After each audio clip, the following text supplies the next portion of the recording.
Spending all my time just thinking about you. Rain days and we just think about your love. I don't care what they say about it. Don't you know? Hello everybody, friends and family and enemies alike. Welcome to another episode of EvonyBites. I'm going to kick off this first video right here in a new series. I'm not even sure I know what to call this series yet. I'm going to refer to it probably as a lot of things during this little guide, but this one's going to be real specific, so I want to give a disclaimer here. It's going to include a couple points.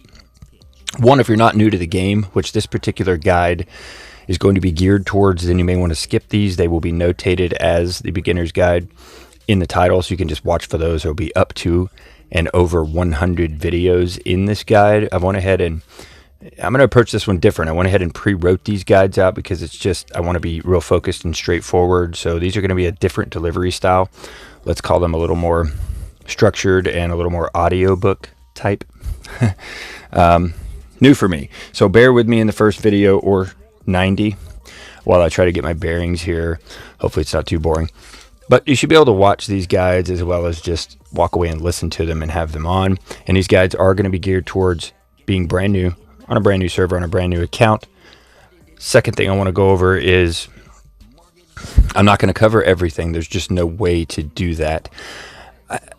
Really, you know, to get the most out of my channel and my videos would be to watch all of them, because I'm eventually going to, you know, things will tie together all over the place. But in a single video, I'm going to try to stay focused and stay on point. So, of course, I'm not going to cover everything. I'm going to cover some basics, and I want to make this one a little different. So I'm going to leave out a lot of things, and I'm going to cover a lot of things in this series. So if you're new to Evony, welcome. If you're not new to Evony and you want to go on this little adventure with me in this guide, welcome. We're going to get started with something really simple here, but it is one of the first things, if not the first thing you come into contact with in Evony, and that is your culture. So in this video, let's talk about choosing a culture, what a culture is and what that means. Choosing your civilization in Evony is one of the first big decisions you'll make, and it sets the tone for your resource management, combat style, and overall progression.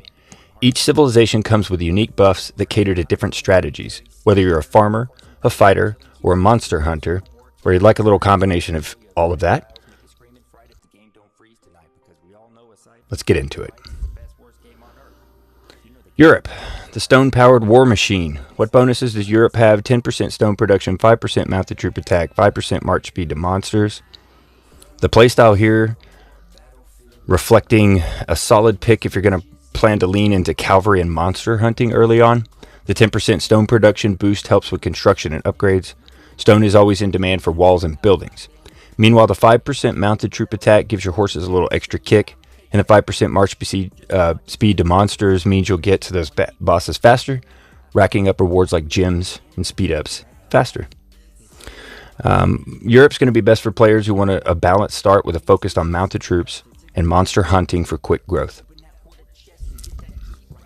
Taking a look at China, let's just pop into these features so we can look at them while we're here. Here's the Europe we just went over, and the China.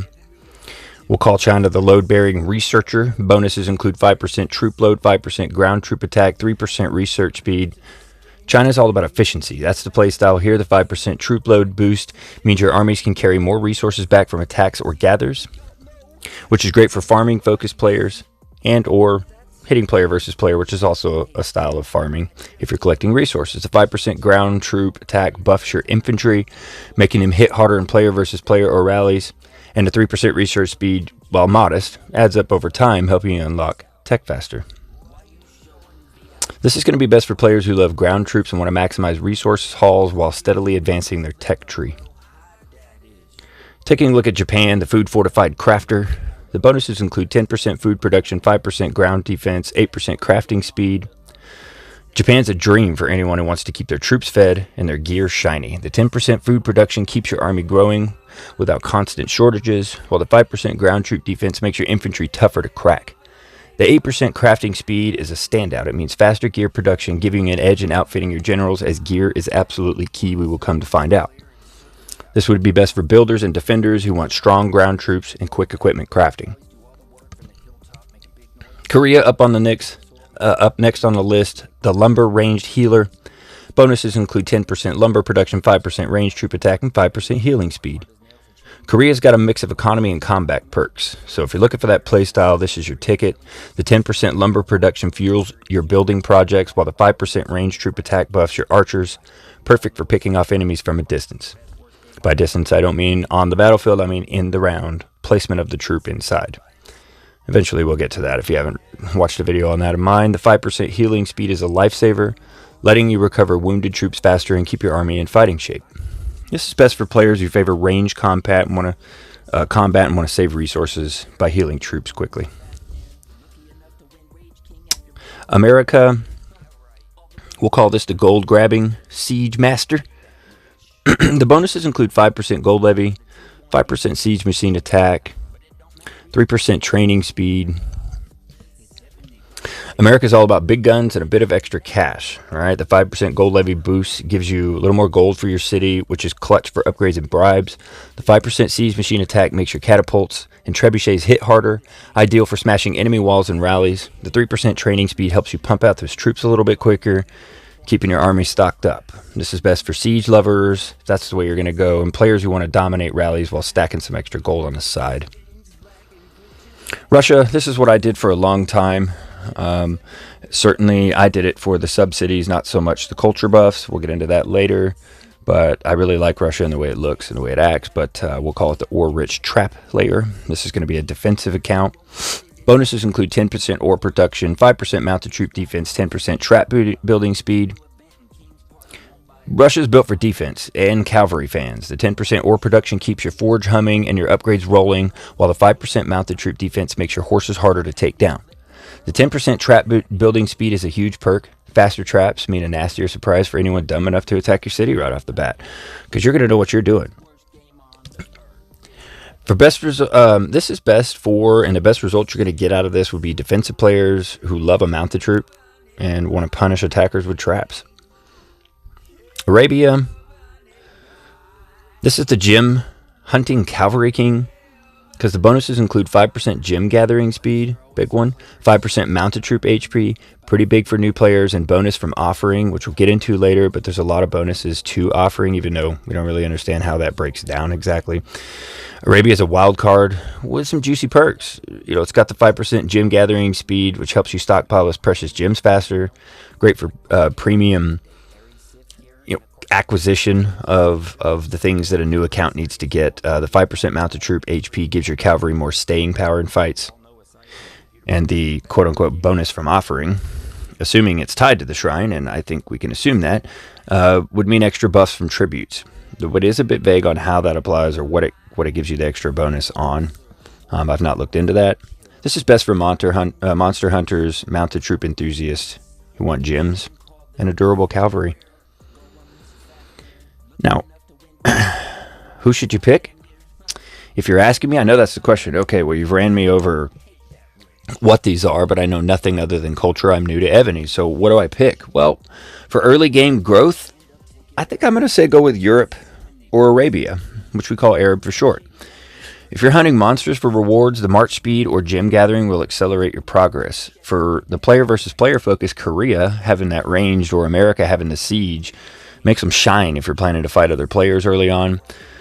For defense, Russia or Japan are your best bets for holding your ground with traps for tough infantry. They'll give you the best boost there. And for economy, we're talking probably China and Japan. They'll keep your resources flowing for a steady buildup. Each civilization has its flavor, so think about how you want to play offense, defense, or farming. And I would suggest trying to focus on one of those, but this guide is going to focus on trying to give you an even balanced amount of all of them. And then just pick the one that vibes with you. You can always switch later. It does cost gems to switch, but starting smart saves you time. So let's go ahead and pick correct the first time, and you can always change later as you adjust your count on the things that you're focusing on. I'm running a Japan account. Now, that's mostly, I'm not going to digress here, but that's mostly for the in-city sub and the buffs that it's giving us. When you break that down, it's main city attacking troop attack, 6%. Research factory material production and training speed. in a subordinate city, which is normal for all of them. But really, here's what I'm after. Main city attacking troop attack 6%. By having a Japan culture, I automatically have one subordinate city, which isn't open for you if you're new, but will be open inside, and you get the buffs from that subcity based on your culture. So for me, I've chosen Japan. Plus, isn't Japan just great looking? I mean, if you don't have Japan or have never used it, it's pretty great looking. You know, kind of like the way it looks inside. Anyways, guys, thanks for joining me. This is guide number 1 in the newbie approach to playing Evony. I hope you guys enjoyed it. If you have any questions or comments, please pop them down in the bottom. Let's get busy. If I missed anything, Captain Obvious, of course I did. This is just an intro. I hope you guys enjoy Evony. You've jumped into the worst, best game on Earth. I'm going to continue to give you these guides and roll them out quick and easy, steady, keeping them basic but covering a lot. So please hit the subscribe button. Hit a like on the video if you like it. Hit the little notification bell and you'll know when these guides come out. I'm going to drop them randomly all the time. I look forward to talking to you guys in the future. Thanks for joining me. EvonyBites, out. Lucky enough to win Rage King after about 5 damn years. Yeah, right. All the things we love about Evony and at the same time hate that rich. Just as much as I don't subscribe to the T1 defense pitch. Yeah, I don't know. But it don't matter each time I end up taking that off. It's EvonyBites.